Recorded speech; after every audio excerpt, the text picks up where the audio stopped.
My daughter Harper stood at the edge of the crowded table, dressed proudly in the glittery silver dress she had chosen herself. Her small hands tightly gripped a tiny, beautifully wrapped box. The adults around her laughed loudly, toasting and chattering, oblivious to the small figure waiting patiently for someone to notice her. Except me, I noticed. I always noticed. Harper took a cautious step forward, fixing her eyes on her grandmother Marilyn. Raising the small box gently, she clearly said, "Grandma, Daddy said this is for you for the next time you pretend I don't exist." Silence crashed through the room like a sudden wave. Conversations halted mid-sentence, champagne flutes hung frozen in the air, and a quiet gasp drifted from Marilyn. My mother-in-law's perfectly polished smile faltered. "What's this supposed to mean?" she asked, her voice high and tense, the attempt at casual humor failing miserably. She fumbled with the ribbon, her fingers shaking slightly as everyone stared. The lid opened slowly. When Marilyn saw the contents, she let out a piercing shriek, louder than the Christmas music playing softly in the background, louder even than the startled whispers filling the silence that followed. People surged forward, eager to understand the chaos. I stayed back, knowing exactly what was inside. My husband, Mark, had prepared the gift months earlier, telling me it was insurance, something for the day his mother finally crossed the line. And today was that day. But how did we get here? How did my sweet 7-year-old become invisible amidst piles of presents and warm family gatherings? Let me explain how every carefully placed insult, every quietly overlooked moment led us to this explosive confrontation. When I first met Mark, I thought I had hit the family jackpot, warm, welcoming, lively. Marilyn was the queen bee, the charismatic matriarch whose approval everyone craved. At first, she embraced me warmly, complimenting my recipes, thanking me for thoughtful gestures, and pulling me into affectionate hugs. But soon, subtle shifts began. Invitations to family group chats mysteriously stopped arriving.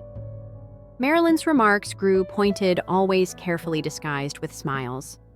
"You didn't grow up with traditions like ours, did you?" she'd remark as if I were an outsider permanently on probation. Then came Harper. I'd had Harper from a previous relationship, and when Mark entered our lives, he embraced her instantly. We married, and he legally adopted Harper, proudly calling her his daughter. In our home, Harper was ours, no questions asked. But for Marilyn, she always remained Jessica's daughter. Initially, Marilyn pretended well. There were birthday gifts, token gestures during holidays. Yet Harper never got the sleepover invitations, the matching holiday pajamas, or the special personalized keepsakes Marilyn handed out to the other grandchildren. She'd sit quietly watching her cousins receive lavish praise and heartfelt hugs, clutching her generic plastic doll. "Maybe Grandma doesn't know I'm family," Harper whispered to me one Thanksgiving, her eyes filled with innocent confusion. It crushed me. Mark noticed too. He would tense up, but kept his thoughts to himself. "I don't want drama," he'd whisper in private. But each time he ignored Marilyn's behavior, Harper shrank a little more. I worried about teaching her that she had to accept scraps of love. Then came that Christmas. We entered Marilyn's home to twinkling lights, extravagant decorations, and piles of presents beneath a majestic tree.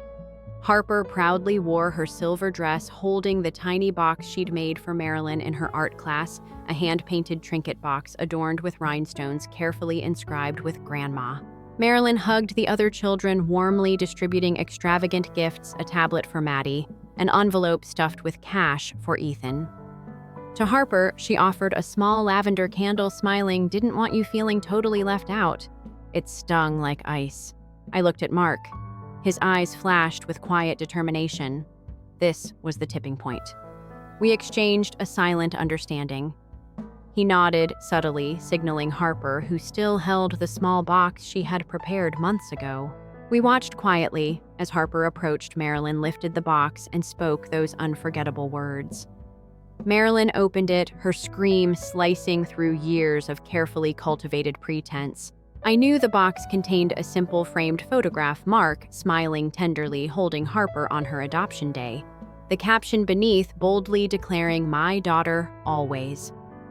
Beside it was a neatly folded document, a copy of Harper's adoption certificate, Mark's name unmistakably printed under Father. And beneath that, a handwritten note, clear and strong.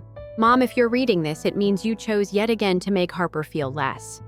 She is my child, your granddaughter, and deserves equal love. If you can't give that, we can't give you a place in our lives anymore. Mark. That day, in that deafening silence punctuated by Marilyn's scream, something changed forever. My daughter, at 7 years old, reclaimed her dignity, and our family took a stand. This was not just a moment of confrontation. It was Harper's powerful assertion of belonging, a silent, brave cry that resonated louder than any words could. As Marilyn's scream echoed through the room, it felt as though every fragile thread that had been holding this family together snapped simultaneously. My husband, Mark, gently placed his hand on my back, guiding Harper closer to us. The chatter that erupted after the initial shock was chaotic voices, hushed whispers blending into confusion and disbelief. But in our small circle, the message was clear. This wasn't just an outburst, it was a carefully timed declaration of our family's boundaries. In the tense silence that followed, Mark's sister Julia quickly moved to comfort their mother. Marilyn stood there frozen, staring at the photo and the adoption papers, clutching them as if they might burn her fingers. Her carefully constructed image of the perfect matriarch had crumbled in seconds, leaving her exposed in front of everyone she had worked so hard to impress. Mark glanced at me briefly, his eyes speaking volumes without uttering a single word. I could see the strain in his jaw, his internal struggle between loyalty and justice finally resolved. Marilyn had drawn this line herself. We were simply acknowledging it. He leaned down and kissed Harper gently on the forehead, his voice steady and reassuring. "You did great, sweetheart." Harper smiled softly, her confidence growing. It wasn't a vindictive smile, it was the serene, pure relief of a child who finally felt seen. I bent down, pulling her into my arms, feeling her warmth against my chest, and whispered, "You made Daddy and me so proud today." We left Marilyn's house shortly afterward. The drive home was quiet, but it was different from the anxious silences we'd shared in the past. Now there was a sense of clarity, a feeling that we'd finally reclaimed a power we hadn't realized we'd lost. Harper slept in the back seat, her small face peaceful. Mark and I exchanged occasional glances, silently agreeing that we had done what was necessary, though neither of us relished the fallout that was sure to follow. The first ripple appeared the next morning, beginning with Mark's phone buzzing incessantly. Marilyn was trying to call him repeatedly, leaving voicemails filled with panicked apologies and attempts to dismiss the incident as a misunderstanding. Her voice, which had always commanded attention, now sounded frantic and desperate. "You have to talk to her eventually," I finally said gently, placing my hand on his shoulder as he stared at the screen. Mark sighed heavily, the exhaustion of years suddenly visible on his face. "I know, but not today. Today I just want to focus on us." We spent that day together as a family, away from phones and interruptions. We built a pillow fort in the living room, played board games Harper adored, and watched her favorite movie while wrapped in cozy blankets. For the first time in years, it felt like our little family was truly enough without needing validation or approval from anyone else. But Marilyn wasn't willing to give up easily.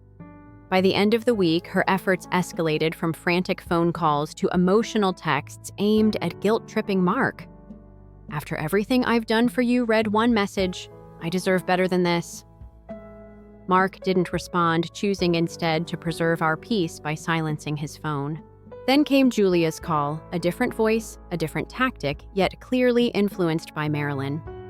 "Look, Mark, we understand you're upset, but Harper's just a kid. She won't even remember this when she's older. You don't want to destroy the family over a misunderstanding, do you?"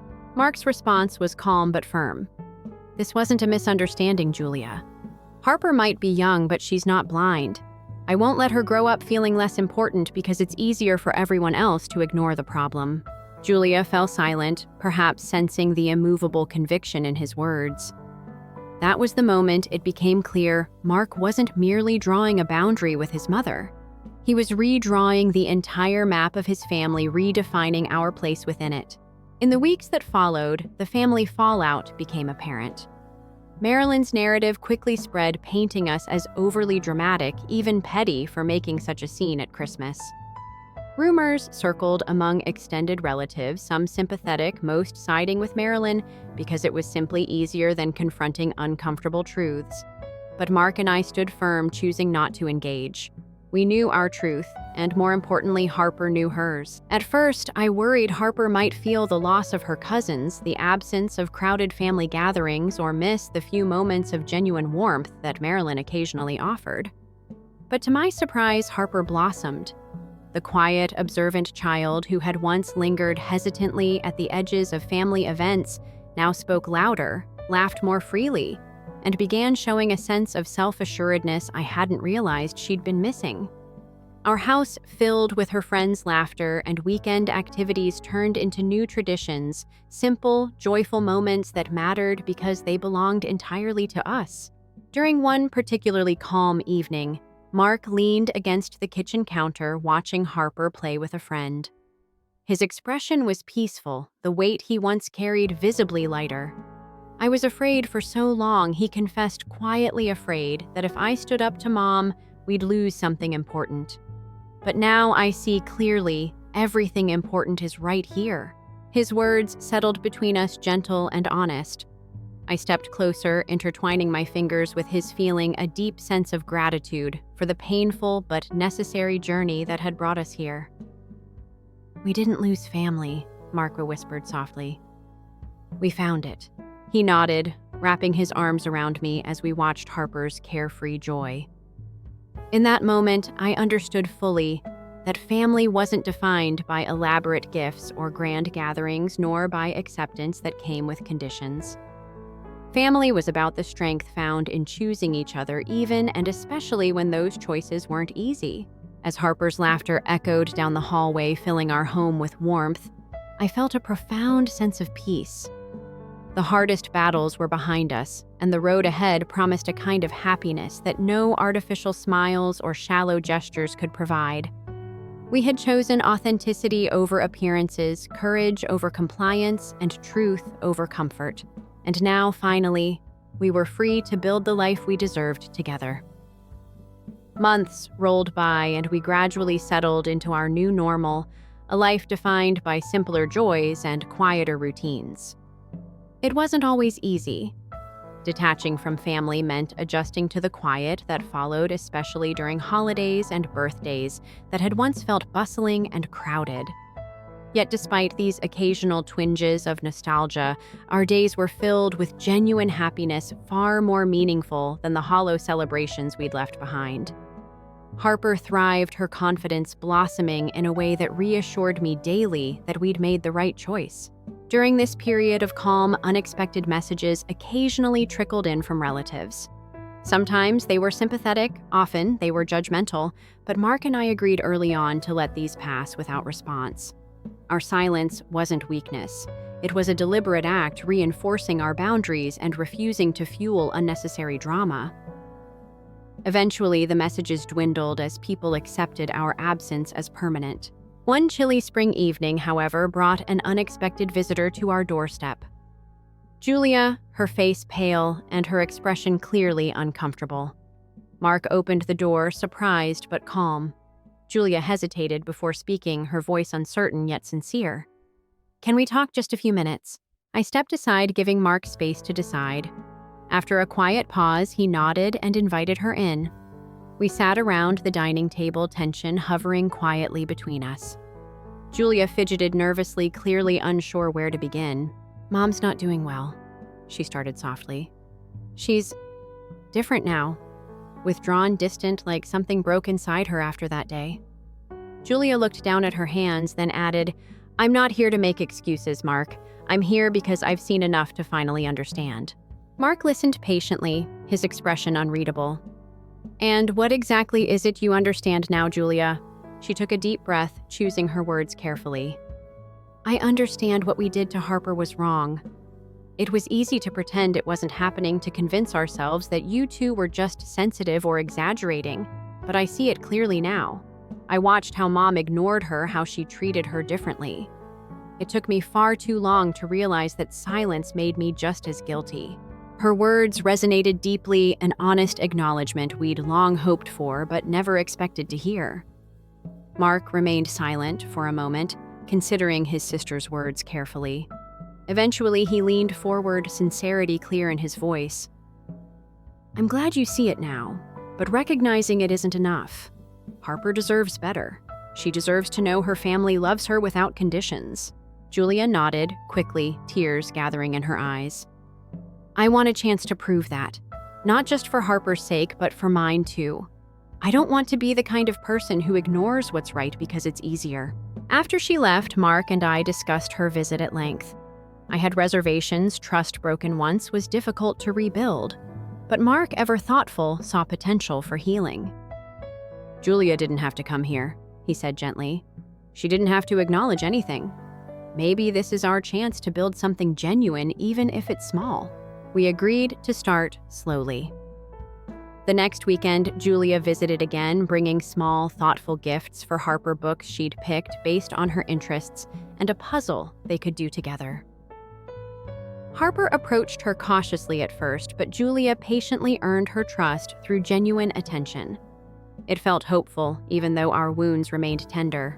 As these cautious interactions became routine, we learned more about Marilyn through Julia. Her relationships had suffered significantly after the incident, with some relatives quietly distancing themselves once the truth became harder to deny. Her carefully maintained facade had crumbled, leaving her isolated. Despite knowing she'd brought it upon herself, it saddened me to hear. Yet despite our sympathy, Mark stood firm when Julia delicately broached the idea of reconciliation with Marilyn. "Forgiveness doesn't mean forgetting," he explained gently, his voice unwavering. "I have to protect my family. Mom made her choices, and now I've made mine." Julia accepted his decision gracefully. Our bond with her strengthened, slowly built on honesty rather than obligation. Harper found joy in her visits, no longer wary, but genuinely eager to spend time with an aunt who saw her fully. One afternoon, while we shared coffee in the kitchen, Julia hesitated, clearly wrestling with a difficult thought. Finally, she asked softly, "Do you think Harper would ever want to talk to Mom again, even just briefly?" Mark glanced toward Harper, who sat coloring happily in the living room. He considered carefully before answering. "If Harper ever decides she wants that, we'll support her choice. But only if it's entirely her decision. She's earned the right to choose for herself." Julia nodded slowly, accepting the boundary we'd firmly set. This conversation, uncomfortable yet necessary, strengthened our trust even further. It was proof that our values were finally understood and respected. As months turned into a year, our world became balanced and meaningful in ways we'd never experienced before. Harper excelled at school, formed deep friendships, and became more outgoing. She seemed to carry herself differently now, aware of her worth. Mark, freed from guilt and tension, found renewed energy, his smiles more frequent and genuine. And for me, peace came from knowing we'd done right by our daughter, even when it felt impossible. In the quieter moments, I occasionally wondered how Marilyn felt about her choices now, if the loneliness she experienced had sparked any real reflection or regret. But I knew better than to dwell on questions we might never see answered. My focus and our collective joy came from embracing the present. Our bond with Julia grew stronger, and over time even she acknowledged the profound shift in her life. "I didn't realize how much effort went into ignoring uncomfortable truths," she confessed one evening. "It's exhausting. Being here with you feels lighter." Her honesty felt refreshing. Our gatherings, though small and informal, were filled with laughter, comfort, and authenticity. Harper basked in these genuine moments, her joy evident in her bright smiles and sparkling eyes. Despite the challenges we'd faced, or perhaps because of them, we had created something remarkable. A family defined not by obligation or superficial appearances, but by honesty, acceptance, and unconditional love. It was a foundation built to last, one we'd fought to create and now fiercely protected. As we gathered around our modest dining table one evening, sharing simple stories and laughter, I caught Mark's gaze and held it for a moment. His eyes radiated a quiet contentment mirroring my own. This was our real triumph, not just surviving the storms, but emerging stronger and happier, knowing that the life we'd chosen was authentic and truly ours. Months passed since Julia's first honest visit. Spring gave way to summer, and our small family settled into routines that felt authentic and unforced.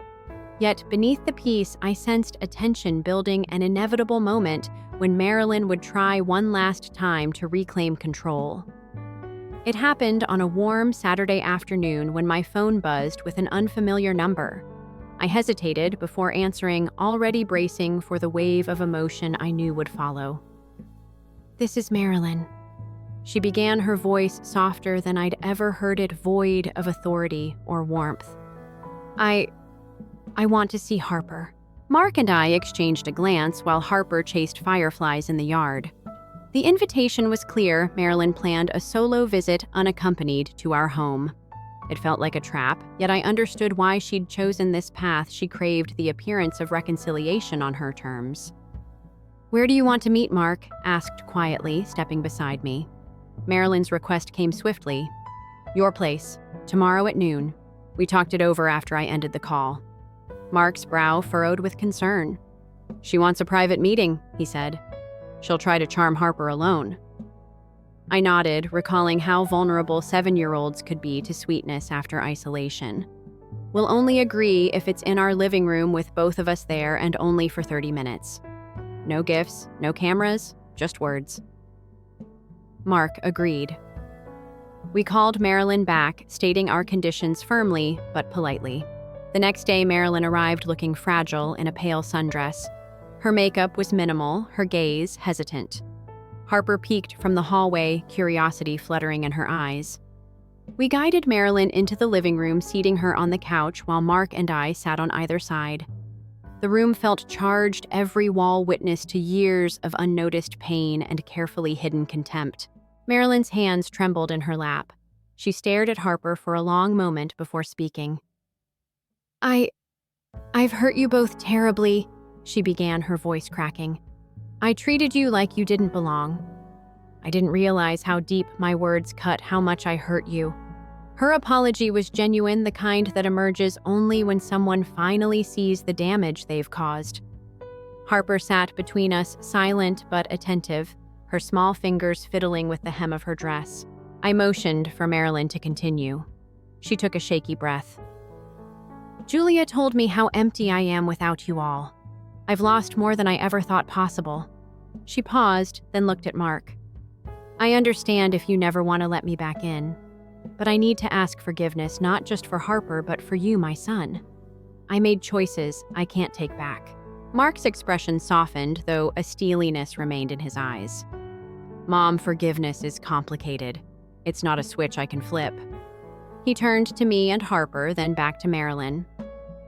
"But I'm willing to try in time if you show real lasting change. Words aren't enough anymore." Marilyn nodded, tears welling. "I know, I'll prove it. Please tell me what you need." Her gaze shifted to Harper. "What do you need?" "Sweetheart." Harper looked at me, then at Mark, waiting. We nodded encouragement. Harper inhaled deeply and spoke clearly. "I need you to treat me like you treat Maddie and Ethan. I need you to say my name in group chats. I need you to include me in sleepovers. And I need you to ask me how school is like you do with my cousins." Marilyn's lips trembled as she listened. "I can do that," she whispered. "I promise to do that." Her vow hung in the air, fragile as a spider's web. For the first time, I sensed that she understood the practical steps required to rebuild trust. We spent the remaining minutes setting clear boundaries. Family texts would include Harper by name. Invitations and personalized gifts would be extended equally. Any breach of these promises would mean a return to silence. We agreed to review progress after 3 months, then again after 6. Marilyn thanked us, her relief palpable, and left with a lighter step than she'd ever taken into our home before. After she drove away, Harper ran into our arms, beaming. "She really meant it," she said. Mark crouched beside her, ruffling her hair. "We'll hold her to it, kiddo." I looked at both of them, heart swelling with pride at our daughter's courage in voicing her needs so clearly.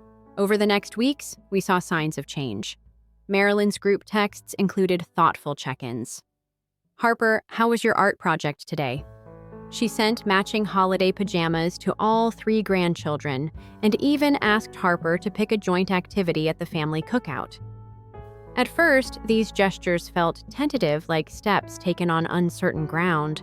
But as days turned into weeks, the pattern held. The real milestone came when Harper invited Marilyn to help her with a school project, and Marilyn genuinely engaged, asking questions, offering encouragement, treating Harper as an equal. That night, after Marilyn had gone home, I found Mark watching Harper and her dolls playing. "She's really trying," he said softly. "I'm proud of her." I hugged him and whispered, "So am I." And I'm proud of us for standing up, for setting boundaries, and for believing in the possibility of change. In the end, the hardest battle was not the initial confrontation, but the deliberate act of forgiveness, guided by clear expectations. We discovered that true healing requires both courage to demand respect and the grace to allow redemption. Harper learned that her voice matters, that boundaries protect her, and that forgiveness is a journey, not an event. Marilyn learned that inclusion isn't a favor, it's her responsibility as a grandmother. And Mark and I learned that family isn't defined by blood alone, but by the respect, honesty, and love we choose to uphold. As Harper drifted to sleep that night, clutching her favorite doll, I realized this chapter wasn't an end, but a new beginning. One written in trust and mutual respect, rather than obligation and pretense. Summer stretched long and golden, and with it came Harper's 8th birthday. We decided on a quiet garden party at our home, just close friends, neighbors, and a few relatives who had shown warmth without conditions. Invitations went out weeks ahead. Julia RSVP'd immediately, her excitement genuine. Mark's cousin Leo confirmed with a cheerful note. Even Aunt Ruth, who'd been distant, sent her regrets and a promise to drop by later. Marilyn never received an invitation. We agreed in advance that this gathering would be our safe space, free from old patterns and painful memories.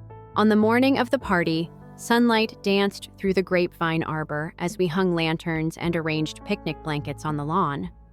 Harper wore a pale yellow sundress, her hair braided with tiny daisies. She helped me set out cupcakes and lemonade, her laughter light and easy. "This is perfect," she said, skipping around me as I arranged plates. Mark raked his fingers through her hair, planting a soft kiss on her temple. "Only the best for our girl," he said. As guests arrived, the air filled with friendly chatter and children's squeals. Marilyn drove by later, spotted the decorations, and pulled up at the curb. She stepped out, carrying a large, ornate box tied with a velvet ribbon, a gift she'd clearly purchased at a high-end boutique. My heart tightened, but I reminded myself we had boundaries. I met her at the gate. "Mark told me I wasn't invited," she said, voice small. "But I wanted to surprise Harper." She held out the box, her eyes pleading. I gently took the gift and set it on the garden table among the cupcakes and napkins. "Thank you," I said quietly. "But this party is by invitation only." My tone was firm, but not cruel.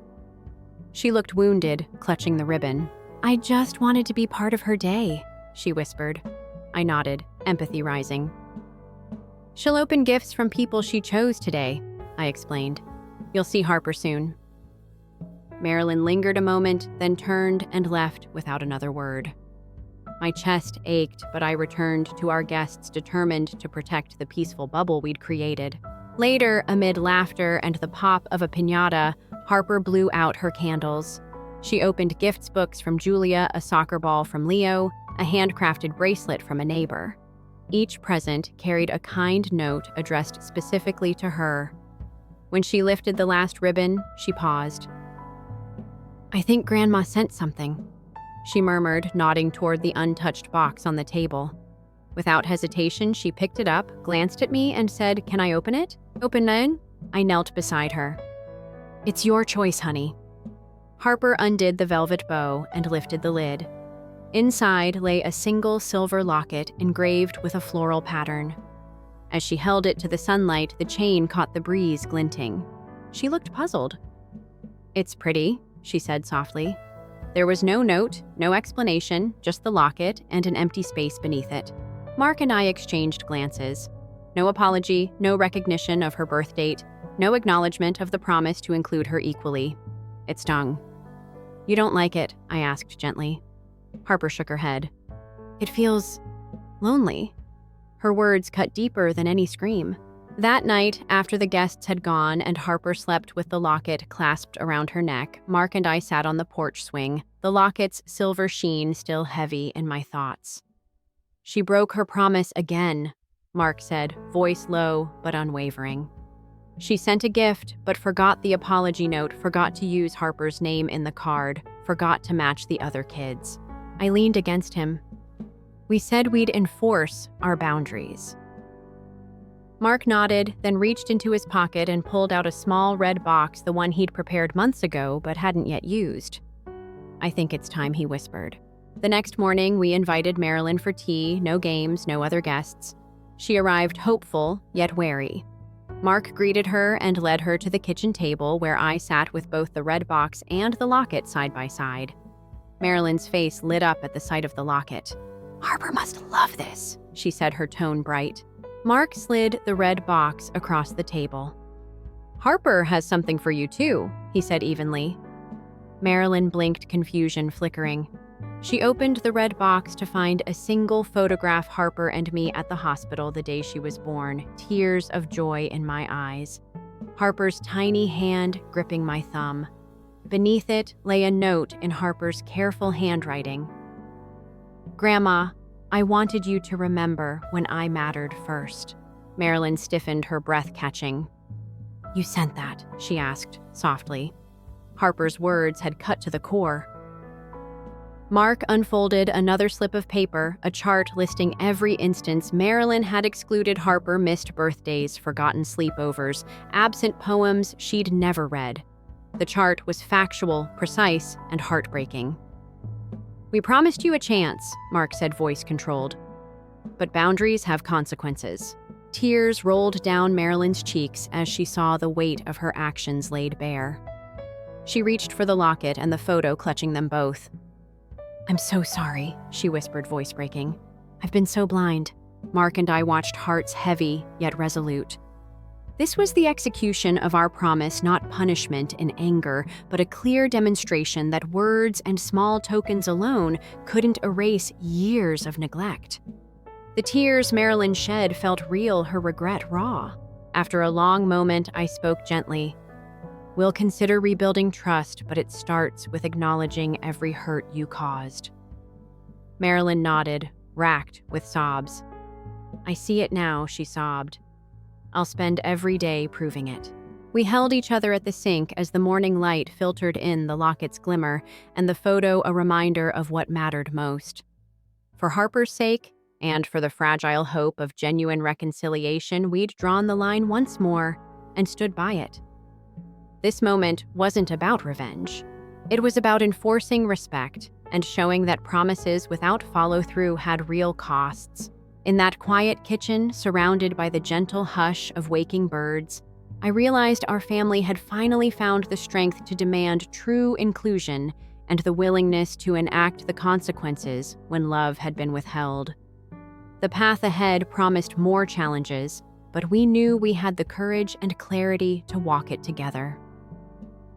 Months passed since that quiet morning in the kitchen, and with each day, Marilyn's efforts at redemption unfolded in small, sincere gestures that gradually reshaped our family's rhythm. She began every group text with Harper's name, asking about her art projects or upcoming school plays. She declined lavish gifts and instead asked Harper's advice on which novel to read next, showing genuine curiosity rather than self-congratulatory tokenism. The first real test came on the day of Harper's school concert. Marilyn showed up early, not to steal attention, but to slip quietly into the back row, clapping warmly after every performance. Later, she brought Harper a simple bouquet of daisies, Harper's favorite, and asked if they could walk home together, just the two of them, so Marilyn could hear about life through Harper's eyes. As they strolled past blooming lilac bushes, I watched from a distance, wary yet hopeful.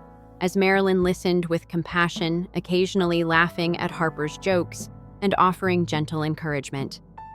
In that moment, I felt the tension between caution and forgiveness tip ever so slightly toward trust. Yet trust, I reminded myself, must be earned anew each day. A few weeks later, Marilyn slipped once more. She brought gifts for Harper's cousins, but forgot to include the small knitted scarf Harper had asked for. The hurt flickered across my daughter's face like lightning.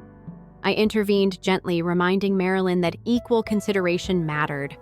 Her apology this time was immediate and unguarded. "I'm so sorry, Harper. Please remind me, what color did you say you liked?" She bent to tie Harper's scarf around her neck. Herself, her hands trembling with remorse. That evening, over tea on our porch, she admitted quietly, "I still have so much to learn. Thank you for keeping me accountable." I realized then that forgiveness wasn't a destination, but a journey. We all traveled, sometimes stumbling, but always moving forward if guided by honesty. Summer gave way to autumn, and with cooler mornings came our first Thanksgiving since the confrontation. We invited Julia, and Leo honored Marilyn's request to attend on the condition that she arrive an hour early to help with preparations and then step back so I could host without interference.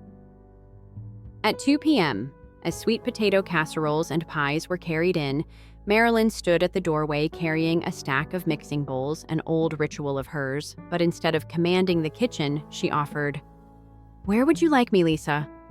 My heart swelled at her respect for my role, and I replied, "Right here, if you'd like placing her next to me at the counter where she peeled apples for pie slices."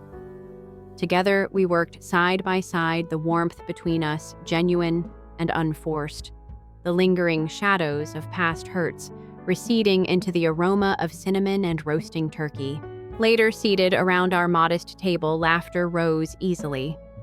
Harper told a story about a school science fair mishap, and everyone leaned in, including Marilyn, whose eyes shone with pride. When it came time to say grace, Mark paused and said, "Today we're grateful for second chances," nodding to Marilyn, whose voice wavered as she added, "and for the courage to speak the truth, even when it hurts." There was no dramatic speech, no tears of shame, just an acknowledgement that our family had been tested and was choosing to heal together. In that moment, I understood that genuine reconciliation isn't about erasing the past, but weaving it into a stronger tapestry of love. Over the following months, our new traditions flourished. Saturday morning cookouts with games and storytelling, pumpkin carving nights where everyone's design was celebrated equally, and a shared journal passed around on birthdays where each person, grandparent, and cousin, wrote a memory of the birthday child. Marilyn's entry for Harper read, "I still remember the first time I held you, Harper, when you were just a day old. You've taught me more about love than I ever knew." Harper beamed when she read it, her small hand squeezing mine in gratitude. Yet I never forgot the lesson of the red box and the silent cost of broken promises. Trust once violated demands vigilance. Whenever Marilyn slipped a forgotten invitation or an offhand remark echoing old dismissals, we addressed it calmly, reinforcing boundaries without rancor. Each correction was an opportunity to remind us all that love thrives in respect, and respect requires consistency. Over time, the stumbles became fewer, and Marilyn's gestures more thoughtful and attuned. She learned that honoring Harper's identity wasn't a burden, but a gift that enriched her own life. The true measure of our journey appeared one evening when a local photographer offered to take family portraits. We gathered in our backyard beneath twinkling lights, dressed casually, arms around each other. As the camera clicked, I noticed Marilyn's hand resting gently on Harper's shoulder, Harper's head leaning into her grandmother's warmth. In that single frame, I saw the miles we'd traveled, from silence to confrontation, from tension to dialogue, and from isolation to belonging. When the proofs arrived, we selected the portrait where all three of us, Harper, Marilyn, and I, were laughing mid-conversation, eyes, bright expressions, unguarded. Mark framed that photo and hung it in our living room under the caption, "Our Chosen Family." It wasn't just a picture. It was a testament to boundaries honored, voices amplified, and hearts opened.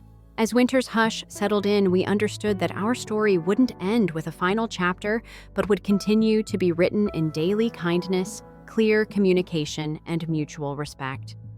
We learned that family isn't defined by blood ties alone, but by the willingness to stand up for one another and to rebuild when trust is fractured.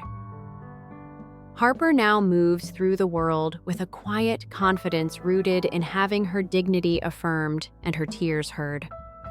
Mark walks a little taller, free of the weight of unspoken loyalties, and I feel the steady strength of a life reclaimed. Our journey taught us that the bravest battles are not those fought in anger, but those waged in the name of truth and healing. It showed us that setting boundaries is an act of love, not of punishment, and that forgiveness, when earned through consistent action, becomes the bridge to genuine belonging. In our home, laughter and warmth flow as freely as the seasons change, and at the heart of it all stands a 7-year-old girl who reminded us that sometimes the smallest voices carry the loudest truths. As the snow falls outside, I watch Harper asleep under her blanket, her silver locket resting on her nightstand. A glimmer of the day she reclaimed her place, and I know that this family forged through trial and tender mercy will continue to grow stronger together. Story 2. They didn't even hold off till the attorney finished speaking. She won't receive anything. Dad detested her. My sister Karen stated as much. As soon as I entered the room, no salutations, avoid making eye contact. Just that scathing, piercing statement. Loud enough to be heard by all, as if she intended it to reverberate. The words struck me like a blow to the chest. My hold on my son. Warm and shaking, Eli's little fingers wrapped back around mine as his grasp tightened. Thin and unsteady, I forced a grin down at him. However, he was aware. He was constantly aware. Not that I had sat down yet. However, the message was unambiguous. I wasn't invited, I wasn't related. Simply put, I was a loose end. To snip clean was their purpose. With her black hair scraped into the tight ponytail she usually wore when she wanted to appear superior, Karen sat at the head of the table, poised in a gray pantsuit. She had a bright red lipstick. Traditional. Karen was painted for a fight I was unaware I had entered. The voice I feared even more then appeared. Rick, my uncle. Dad's oldest brother chuckled dryly. With his fingers interlaced behind his head, he reclined on his chair. His self-satisfied grin spreads across his face like grease. Rick said, pointing to Eli as if he were not even human, "Even her child knows she's worthless." Eli dropped his gaze to the ground. Around the room, my heart broke a bit more. A few people nodded their heads. I hadn't seen my cousins, former neighbors, relatives, or acquaintances in a long time. I wasn't on the side of those who had long before chosen a side. I took a deep breath. It was like sandpaper in my throat. The scent of leather seats dust and whatever extremely sweet perfume Karen had been wearing filled the air. My ears were able to detect my pulse. Hot and loud, embarrassing. I walked Eli away from the pack to the farthest chair at the end of the long mahogany table. When I sat down, the chair creaked. With his legs hanging over the floor, Eli crawled up next to me. He appeared to be attempting to blend into thin air as his hands folded in his lap. Karen gently moved her head in my direction, and as our gazes locked, she gave me a cold grin. Just poisoned sympathy. "You are aware of the futility of this." Karen, my sister, spoke in a cool, silky voice. "Dad revised the will and excluded you entirely. Told him you were dead." I didn't answer. I was unable to. My mouth felt heavy with my tongue. Useless. I gave a little nod as if I understood, but on the inside. What made me come at all, I assumed that there may be a sign, a line, or a remark. He recalled me. Something to bring everything together. Rather, I found myself back where I had vowed never to go again. People all around me made it obvious that they had buried me long before they buried him. And before I could get up to go, they began vulture-like chopping up the estate. The door opened with a squeak. My father's attorney, Mr. Connors, came into the room with a heavy folder under his arm. His face was unrevealing. His eyes were sleepy, and his face was perfectly pressed. There was silence in the room. Everyone straightened their posture a bit. It was this. I prepared myself for embarrassment. I had no expectations before I arrived, and I would depart with just that. Or so I believed. For what reason, nobody knew in that room, not Rick, not Karen, not even myself. Was my son there? There was something Eli had brought, and he would disprove all they believed they understood in a single statement. He filmed a video, but you forgot it.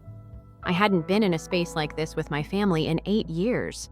I packed up a life they thought I didn't deserve 8 years ago. Without turning around, he took Eli only 2 at a time and walked away.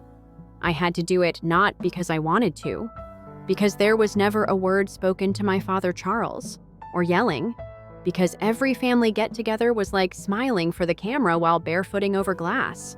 However, I had returned, back in a room that still had the odor of ancient rage and cigar smoke. The irony, I had no idea that I had been asked to the will. 3 days after the funeral, the envelope was read. Just the date and time, no notes. Connor's formal script for an address. I briefly pondered whether it was an error. Perhaps it was intended for Karen, or perhaps it was merely a cruel farewell joke. However, Eli desired to leave. His soft, wide eyes were fixed on me. He spoke in a quiet but confident tone. He said, "Mom, we should go. Perhaps you need to hear something." I'm not sure how a 10-year-old can possess such wisdom, but he does. There are moments when I believe he sees the world in ways that most adults never do. So we arrived. He wore a small button-up shirt that he had chosen himself, and I wore the simple black dress that I hadn't worn since my mother's funeral. I braided his hair that morning with trembling hands, and he told me I looked beautiful. He didn't know I had barely slept, that I was terrified to face the people who'd treated me like a ghost. For nearly a decade, I knew what they thought of me. Karen, the perfect daughter. She stayed, she helped, she took care of Dad. She made sure everyone saw her doing it too. She told the story so many times it became gospel. Julia abandoned the family. Julia couldn't handle real life. Julia ran away. They never asked why I left. They didn't know or didn't care. The dad stopped speaking to me after I refused to stay in a marriage that was tearing me apart. That when I showed up on his porch with Eli in a suitcase, he shut the door without saying a word. That the one person who was supposed to protect me from the world had become another wall. I had to break through. Uncle Rick didn't help. He was Dad's echo, always repeating the same bitter phrases. Family doesn't quit.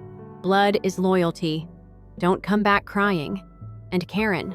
She soaked it all up and turned it into a script she could weaponize. So I stopped trying. I built a quiet life for Eli and me. We didn't have much, but we had peace and love and laughter.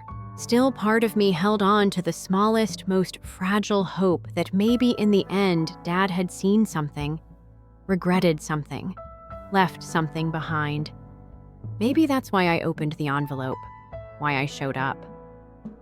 But now, sitting in that room, surrounded by hard eyes and smug smiles, I felt foolish for hoping Eli hadn't said a word since we sat down. He sat, straight hands in his lap, eyes scanning the room like he was studying each face. His calm unnerved me a little, like he was waiting for something.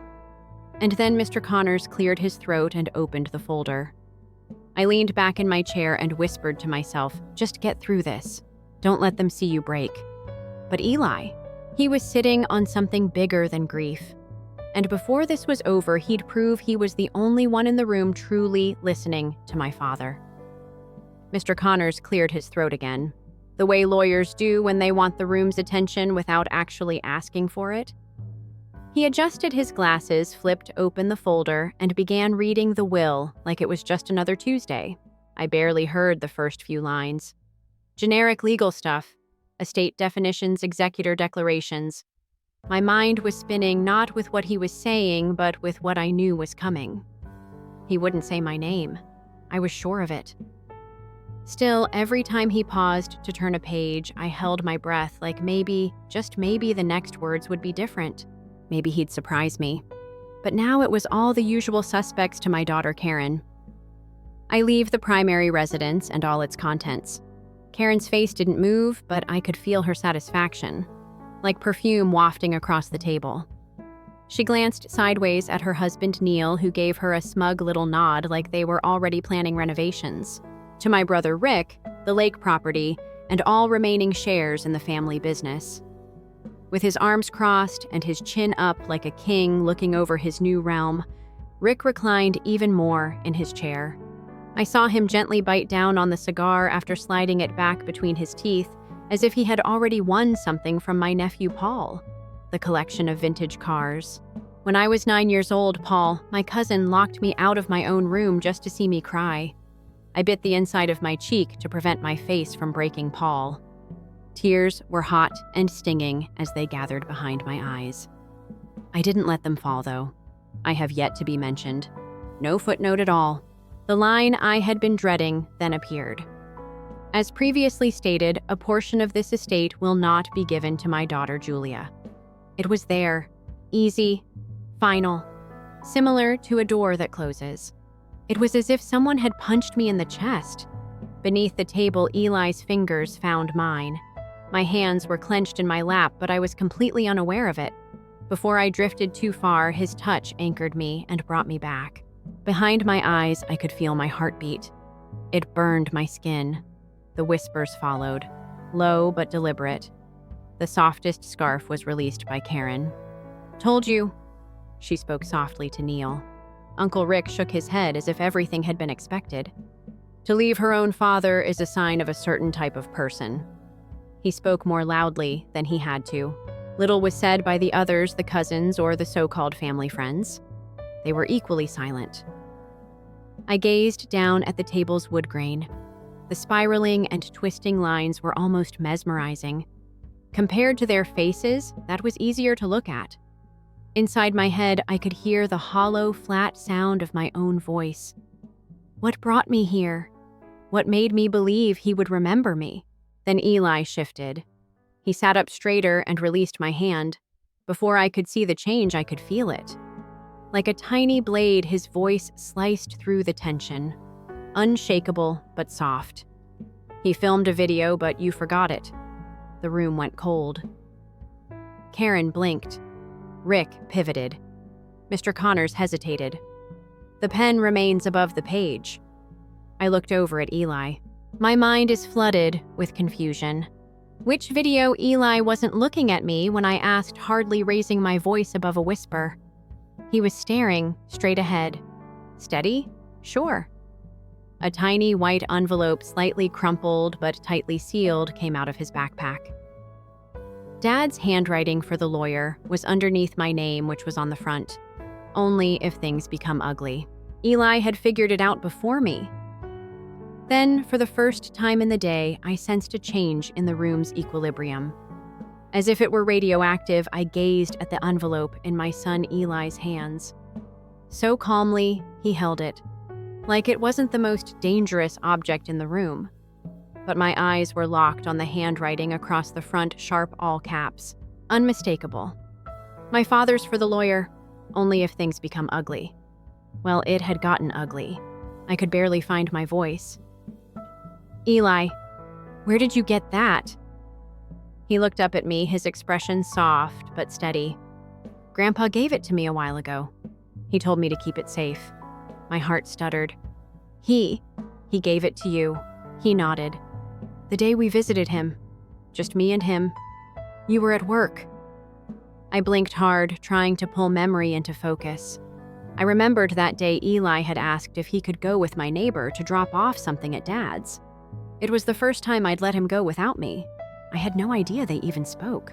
Now Mr. Connors reached across the table. May I?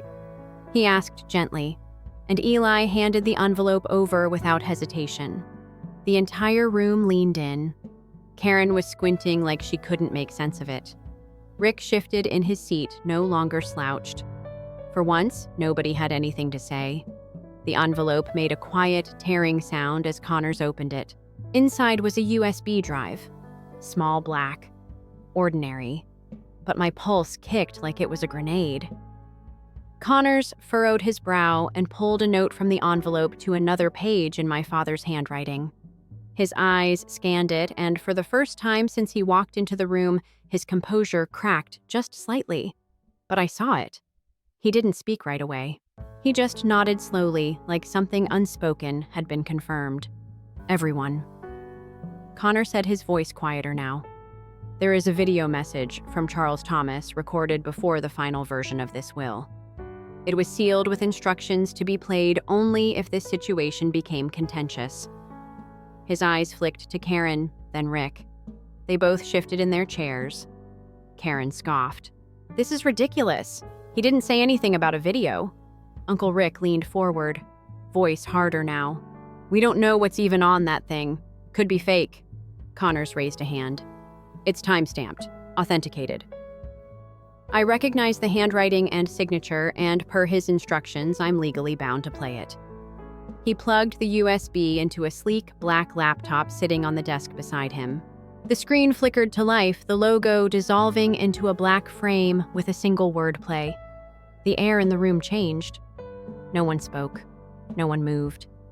I could feel my heartbeat in my fingertips. I gripped the arms of my chair like they might keep me from floating off into some other world. My breathing was shallow, shaky.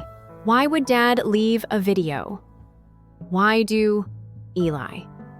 What could he possibly want to say now after everything? Eli didn't look nervous. He just sat still, eyes on the screen like he already knew what was coming. Karen looked pale now. Her lips were pressed into a tight line. Rick had stopped chewing his cigar. I wanted to run. I wanted to cry. I wanted to scream. But mostly, I wanted to know. Connors hit the spacebar. The screen went black for half a second, then flickered, and suddenly there he was, my father, older, thinner. Sitting at his desk wearing that navy sweater I bought him for his last birthday. The one I didn't know he'd ever worn. His hands were folded, his expression not cold, just tired. He looked straight into the camera, and then he started to speak. I didn't breathe. Not when the screen lit up. Not when I saw his face. Not when I heard the first two words. Leave his mouth. Hi, Julia. He appeared older than I had recalled. He was thinner now. My father, Charles Thomas, was still seated at that weathered oak desk with the antique globe behind him, though his once proud stance had softened, like we did as children. This time, though, his face wasn't cold or aloof. It was a person. If you're watching, he added, I'm leaving. Additionally, I'm assuming that the reading went poorly.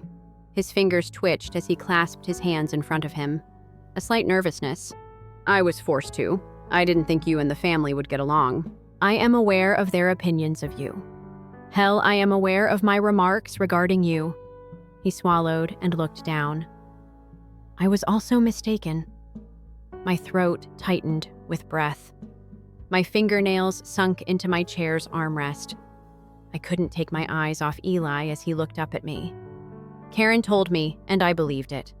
I thought Rick was real. I thought you left because you didn't give a damn. I made no inquiries. You didn't get my attention. Not once. You made an effort. In front of you, I closed the door. On Eli and you. Karen's sharp, uneasy shifting in her chair caught my attention.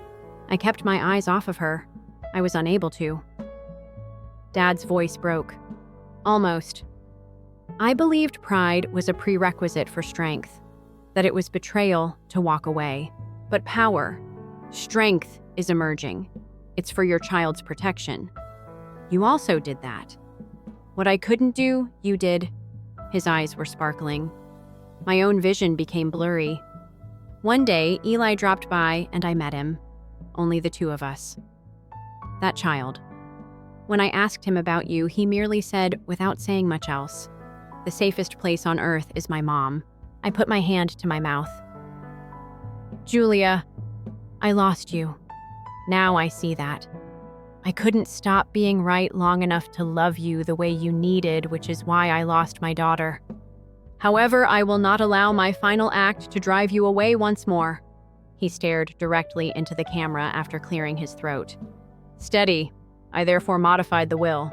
The entire room let out a collective gasp. A chair made a creaking sound. Rex. Perhaps. Although I couldn't hear it, Karen muttered something. My father's voice was the only sound I could make out. Eli and you have the house to yourself. The retirement fund, the savings, you own it, and a trust for Eli's college education. I want you to have the peace I was unable to provide while I was living, even though I know it won't make up for what I broke. After a moment, he leaned in closer to the camera. And let them be angry if they are. This is something you earned. Despite everything, you continued to be a mother. I never could have done that. I got a lump in my throat. I was too big to breathe. You have my admiration. Julia, I also adore you. Did every time. I simply had no idea how to demonstrate it. Then he added softly, right before the video went black. Look after my grandson. Tell him thank you. The screen turned black. No transition, no music. Nothing but quiet. Pure still. There is holy silence all around me. Chair squeaked. I remained motionless as someone sniffed. I covered my mouth as I sat there. I felt like something I didn't even realize I was carrying had finally been lifted, and tears were streaming down my cheeks after all the years of clamor, guilt, banishment, and quiet. I was heard by him. At last, he listened to me. And in the quiet that followed, no one could take that away. No one spoke when the screen went black. Not Karen, not Rick, not the cousins or the family. Friends who once smiled politely while ignoring the weight I carried. Even Mr. Connors sat still, his hand frozen above the mouse as if stopping. The video had also stopped time, and maybe in a way it had. I don't know how long I sat there. My hand was still over my mouth. My cheeks were wet, but I hadn't noticed the tears falling until I felt Eli's hand slip into mine again. He wasn't crying. He just looked up at me with this small, knowing smile like he'd been waiting the whole time for the truth to finally find a voice. I leaned down and kissed the top of his head. My heart ached with something too big for words. Love's relief. Breathe. All nodded together across the room. Karen stood abruptly. Her chair screeched against the floor. She picked up her bag with shaking hands and walked out without a word. Her husband trailed behind, red in the face, mumbling something under his breath. Rick stayed seated longer, jaw clenched, eyes fixed on nothing. When he finally stood, he looked at Connors like he wanted to argue, but even he knew there was nothing to fight. My father had spoken. His truth was now unignorable. The others followed one by one. Some couldn't meet my eyes. A few offered quiet nods, pity or maybe respect. I couldn't tell. Soon it was just the three of us left. Connors gently closed the folder and cleared his throat. There will be some paperwork, he said, voice softer than before, but everything's in order. I nodded. I didn't know what to say. What could I say? He gave a small smile, genuine, and left us alone in the room. The silence that followed wasn't the same kind I had grown used to. This silence was peaceful, whole, like something had finally settled into place. I looked at Eli, still holding my hand, still looking at me like I was the strongest person in the world, and perhaps I was in his eyes. However, it was he who saved me, who transports that envelope as if it were a piece of paper, not the reality. Everything would be rewritten. We lingered a bit longer. I have no idea why. Perhaps I simply needed some breathing room. Perhaps I just wanted to sit in the one room where I felt like I belonged for the first time in a long time. In my mind, I kept hearing my father's voice. You have my admiration. I thought I would never hear those 3 words. I needed those words more than I ever realized. I considered everything I had in my possession. Years of being erased, blamed, and kept silent. I wasn't erased now either. I was heard, seen, and recalled. I gave Eli another glance. "Thank you," I said in a whisper. He cocked his head. "For what purpose? For having more courage than I do. For clinging to something that was important," I said. He grinned. "All I wanted was for you to hear him. I had too, not only in the film but also in the subsequent shift in the composition that occupied the room after everyone else had departed. The problem with truth is that when it does, it transforms everything, but it doesn't always happen when you want it to. So, no, I wasn't broken when I left that room." My father's words were still reverberating in my chest as I walked out holding my son's hand. I left completely. And that quiet. At last, there was significance in that silence. If this story resonated with you, if you have ever felt like your voice wasn't important, been ignored, or been misunderstood, please share. Just be aware of this. You're not invisible. And sometimes it takes time to discover the truth. However, if you had any feelings while listening, they will surface. Kindly like this video and forward it to someone who might also benefit from hearing it.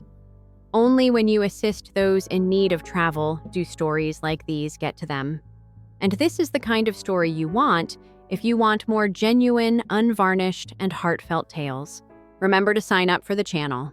There's still so much to reveal. Stay strong till the next time. Be kind.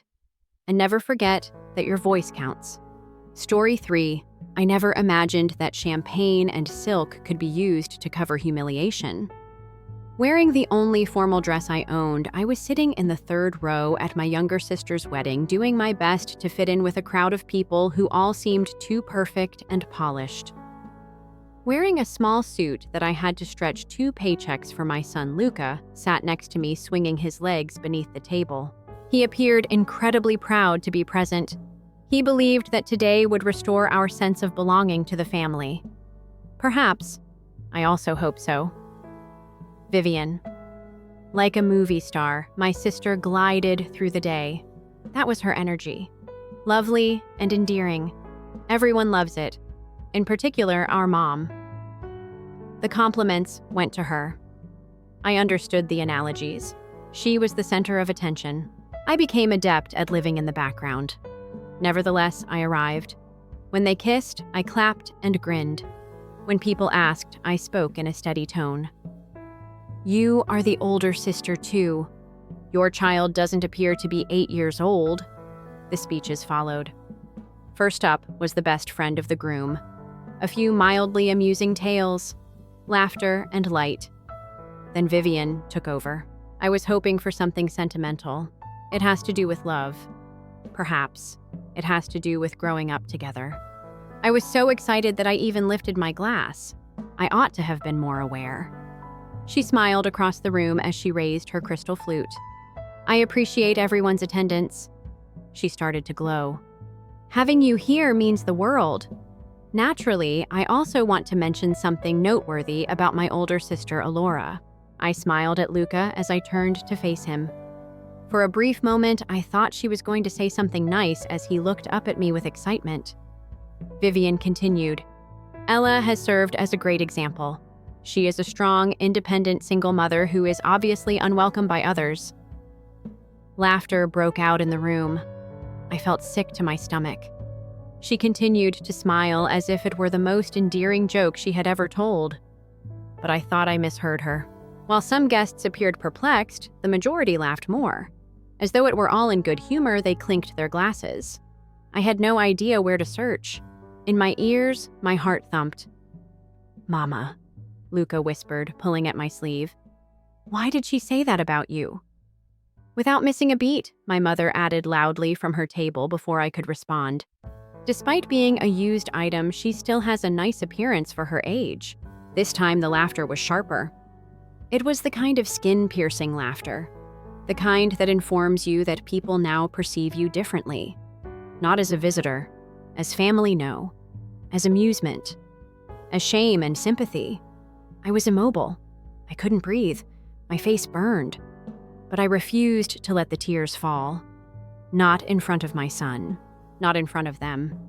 My fingers curled into my napkin, under the table, gripping it like a rope. I looked around the room searching for someone. Anyone who might meet my eyes and offer something resembling compassion. My grandfather looked down at his plate. My cousin smirked at her phone. Even my uncle, who once told me I reminded him of my late father, didn't look up. Luca looked lost. His little eyebrows furrowed, confused, and hurt. That was the part that broke me. Not the words, not the laughter, not the shame. The fact that my son was watching it all. Trying to understand why his mother, the woman who kissed his scraped knees and stayed up late helping with his math homework, was being mocked by her own family. I wanted to leave. I wanted to grab Luca's hand, walk out, and never look back. But something in me hesitated. I wanted to speak.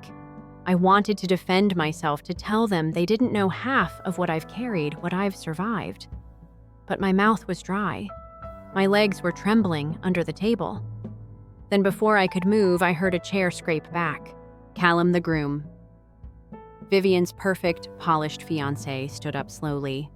He didn't look amused. He didn't look at Vivian. He didn't look at the guests. His eyes went straight to me, and something in his face made the entire room freeze. In that instant, I knew something was about to happen.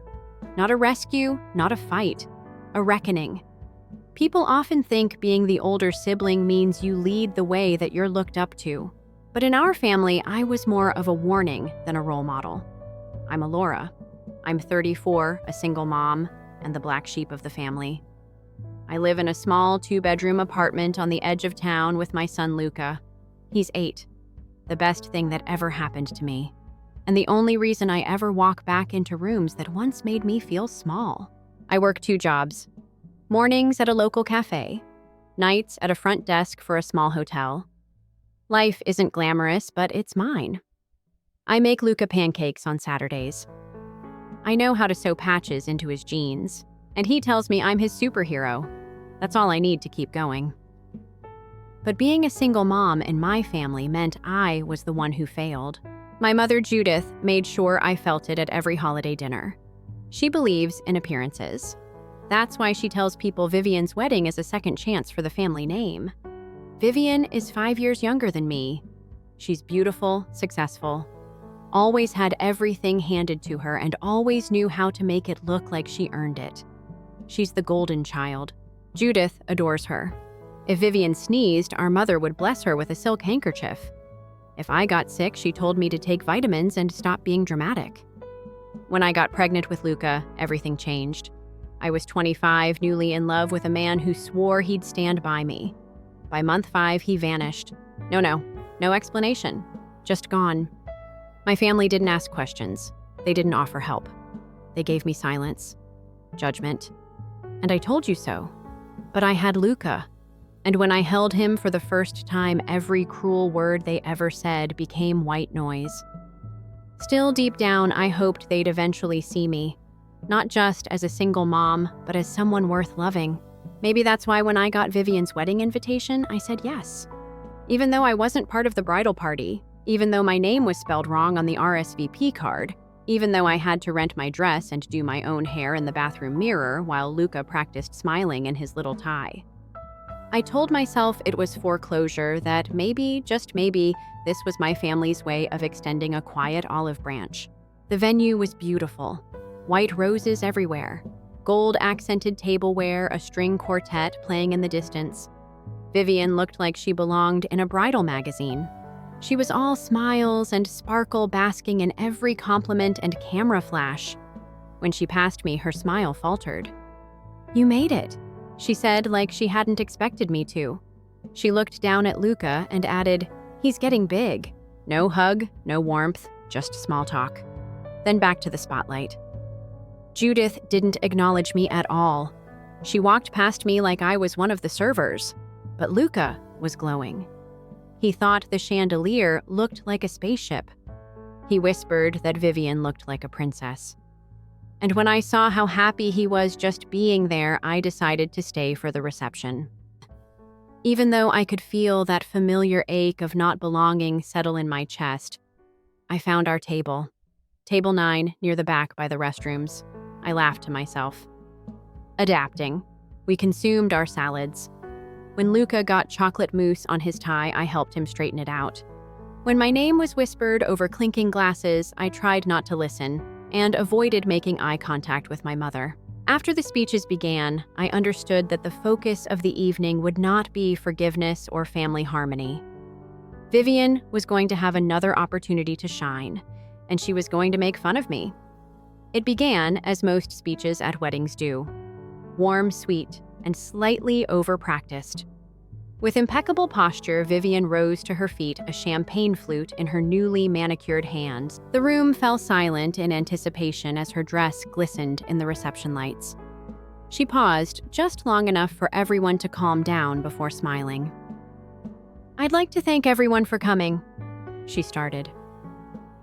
"I am surrounded by the people who are most important to me on the happiest day of my life." Trying to convince myself that I was part of that sentence, I watched from the back table. Luca was kicking his legs while sitting on the edge of his chair next to me. The entire fairy tale of it captivated me. Vivian went on to talk charmingly about her new husband, Callum, love, fate, and timing. I eased up a bit. Perhaps, just perhaps, this speech wouldn't become mean. Then she moved.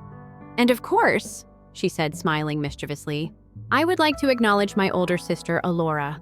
You have always set a very good example." The spotlight shifted. I sensed that people were looking at me. I straightened my posture a bit. I gave a courteous smile. With a gentle yet direct tone, Vivian went on. "I've met no more courageous woman than her. She reared a child alone. Just her, no husband, no partner. And well, the person who watched over the room laughed." My stomach grew constricted.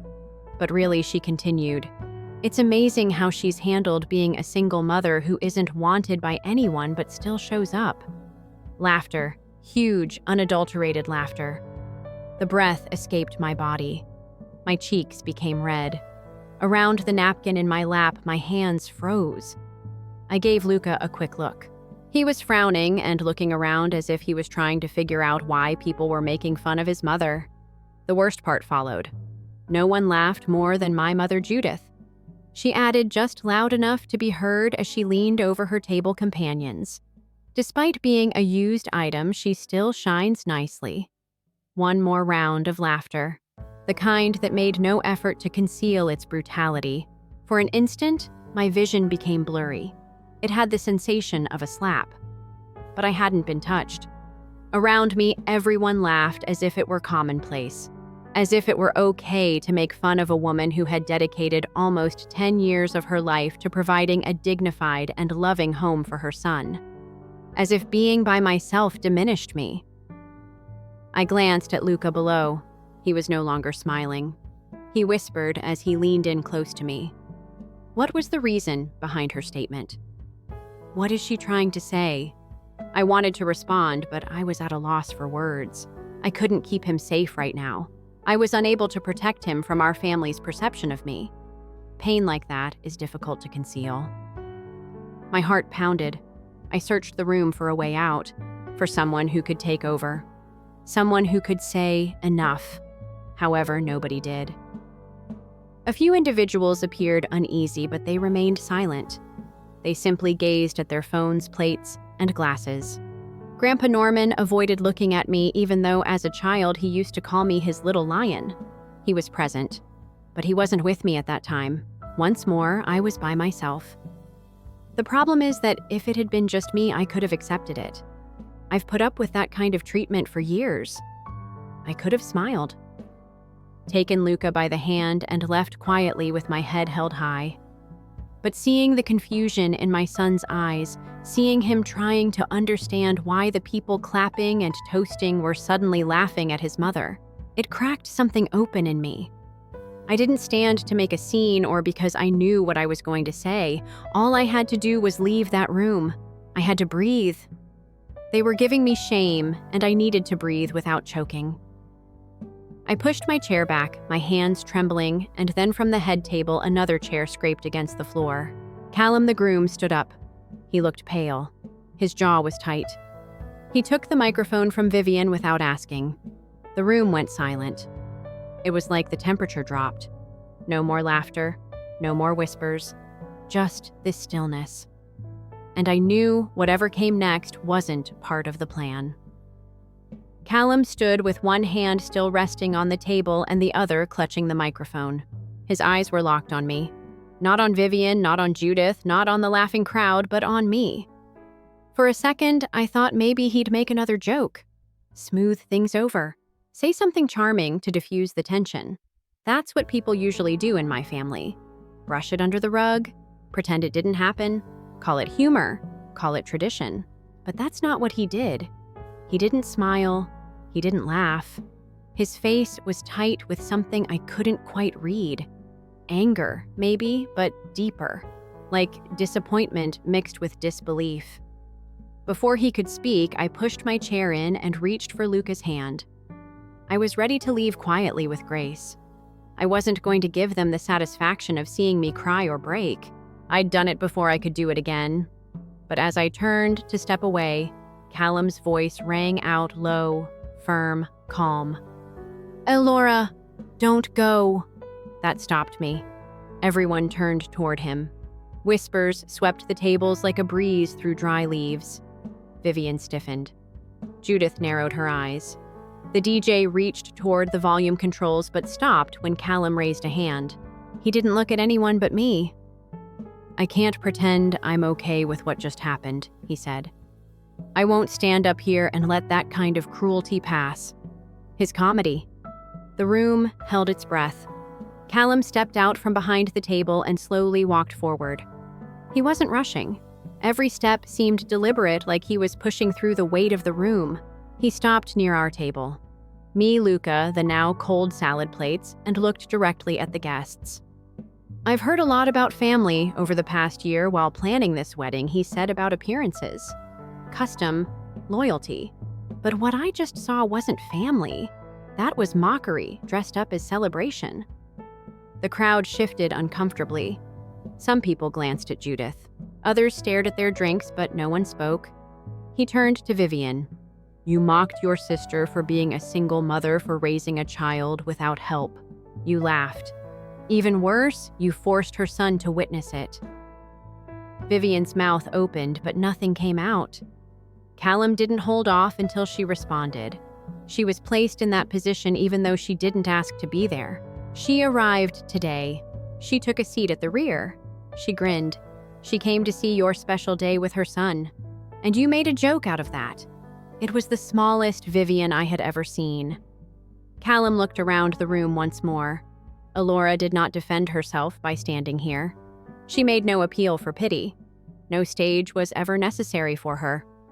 However, I will not remain silent, because I need to reevaluate what kind of man I want to be if I'm going to marry into a family that views shame as tradition and cruelty as humor. The guests let out a collective gasp. "Is this real?" whispered a woman at the next table. A fork was dropped. Luca's eyes were wide as he looked up at me. I had no idea what to do. I would have come here hoping to make it through the night. I didn't anticipate being protected. Not in this manner. Not in public. Callum gave my son the gentlest nod as he looked down at him. "The strongest person in this room is your mother. Remember that." For the final time, he faced the crowd. "I believe I've had enough." He put down the microphone after saying that, went straight out the door after passing Vivian without giving her another look. I remained motionless, grasping Luca's hand. There was no music. No one moved in the crowd. The room seemed to have been completely devoid of air. The fairy tale had fallen apart, but I wasn't the one left broken for the first time in a long time. It seemed as though a switch had been flipped when Callum left the reception area. Nobody gave a clap. Nobody applauded. The only sounds were the clink of a single spoon against a glass and the gentle hum of the air conditioner. The audience froze their gazes, flitting between Vivian, me, and the door through which Callum had just vanished. Vivian appeared to have been slapped as she stood at the head table. Her shoulders slumped under the stress of what had just transpired, and her flawless posture broke. She glanced around, but the faces that were looking back at her had lost their smiles. A few appeared shocked. A few appeared ashamed. Some of them appeared irate. At her, not at Callum. It was Judith who spoke first. Her chair screeched back across the polished floor as she suddenly stood up. How unappreciative the boy is. She lost her temper. He made you look foolish in front of everyone. Normal, similar to your sister. Selfish. Her voice didn't carry as well as it usually did, though. She no longer had control over the room. She spoke incoherently. I didn't answer. I didn't have to. I didn't want to cower under her voice for the first time in my life. I looked over at Luca. Uncertain, he glanced up at me. Are we heading out quietly? He asked. Yes, sweetheart. I brushed his hair back and said that. We're heading home. I took his hand, straightened up, and started to head for the door. As I went by, people parted. Some stayed out of my line of sight. Others appeared to want to speak, but were at a loss for words. I heard my name, Alora, called halfway to the door. I pivoted. It was Norman, my grandfather. Red rims around pale eyes. He approached me slowly as he stood up. I apologize, he said in a quiet, tremulous voice. Years ago, I ought to have stopped it. Unconfident in my ability to speak, I nodded. I didn't despise him for not standing up for me. I knew what some people lost by remaining silent. I had experienced it. I no longer felt angry, but I also no longer bore their guilt. The air was crisp and cool outside. Lucas gave my hand a squeeze. Has the wedding ended? I gave him a downward glance. Yes, I smiled and said. I believe it came to a perfect conclusion. With the radio off and only the sound of Luca tapping his fingers on the armrest and the hum of the tires, we drove home in silence. I tucked him in that night, kissed his forehead, and lingered by his door a little longer than usual. He didn't ask any more questions. He didn't need to. The next morning, I woke up to a dozen missed calls from unknown numbers, distant cousins, even a couple of guests I barely knew. I ignored them all. Once more, my phone buzzed. A friend who attended the wedding texted me. Callum's speech was recorded by someone. You can find it on Facebook. Already more than 50,000 views. You must read the remarks. People are defending you. I clicked on the video. It was there. A whole room could hear Callum's direct and calm voice. And there I was, frozen in the frame, holding Luca's hand. The comments were full of support. This man is a hero. She deserved better. I'm crying watching this. Every single mom out there just got a little bit of justice. I refrained from crying. I didn't smile either. I just felt still, like something that had been clenching inside me for years had finally let go.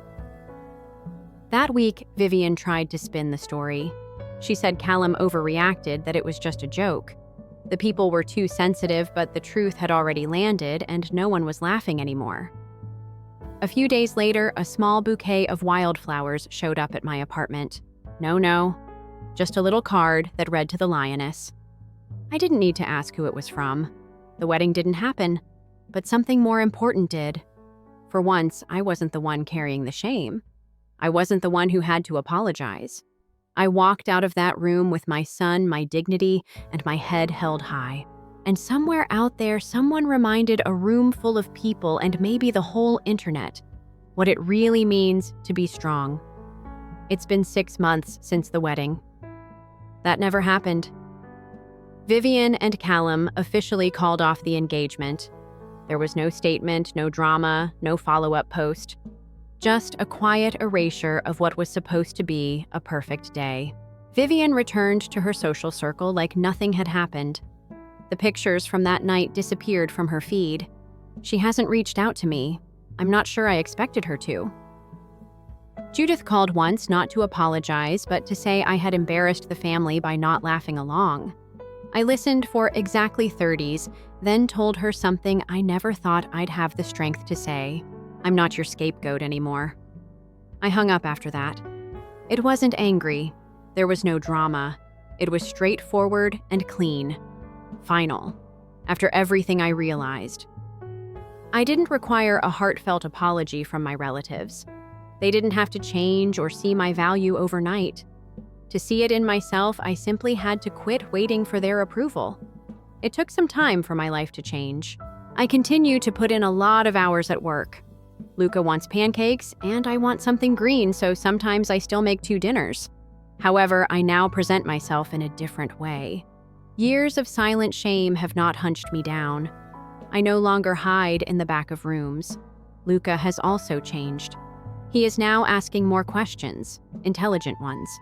He is curious as to why some people are brave and others are cruel. He speaks of Callum as though he were a superhero from Marvel. He occasionally uses his action figures to act as though he is giving speeches, defending the little man. As I watch him, I have a gut feeling that he witnessed something that night that will influence the man he becomes. Gentle, strong, and not afraid to speak up when necessary. Luca asked me in the mirror one evening as we were brushing our teeth, "Mom, are you still upset about what Aunt Vivian said?" After a moment, I said, "No more." Why, with toothpaste on his chin, he shrugged. "Since I believe you prevailed, despite the fact that I didn't remember the fight," since he was correct. I didn't shout, I didn't retort insults, I didn't make a scene, cry in public, or demand justice. I just got to my feet, took my son's hand, and left. And another unanticipated person decided that silence was no longer acceptable. Callum did more than just defend me. He gave everyone in the room a reminder of what true love looks like. Not the kind that walks down the aisle or dons a tuxedo. The kind that says, "No, not today," when they witness someone being harmed. This is what I've learned, if anything.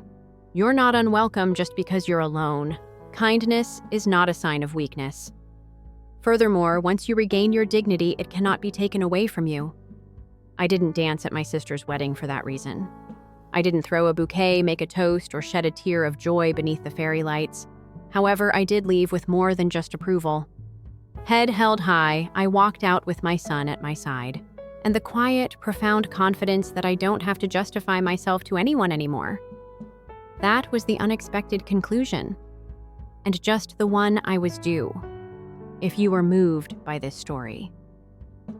You are aware of this if you have ever been made to feel small or silenced in front of a large group of people who ought to have been there. Your voice counts. Your dignity is important. You're not alone either. Please take a moment to like this video if this story gave you strength. Tell someone you think should hear it. Additionally, post a comment below. I'd be curious to know.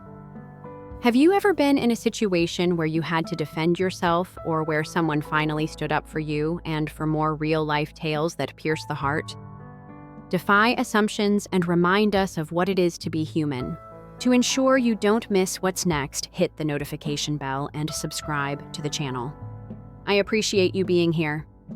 And keep in mind that even if no one applauds when you share your story, it still has impact.